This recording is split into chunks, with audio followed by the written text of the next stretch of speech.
A temporary email is a disposable inbox. It works only for a few minutes and then it's deleted. You want to register for a website to use a tool or read an article just one time, and the website will send you spam email.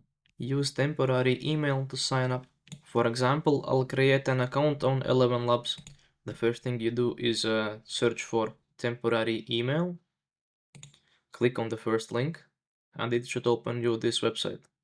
As you can see, it says it's loading, which means it's generating you a new email address.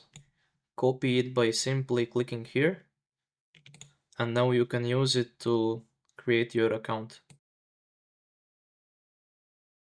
So now the website is asking us to verify the email address. So go back to the temporary mail and look for the verification email. Now simply click verify email. Now you can log in and your temporary email will delete in a few minutes.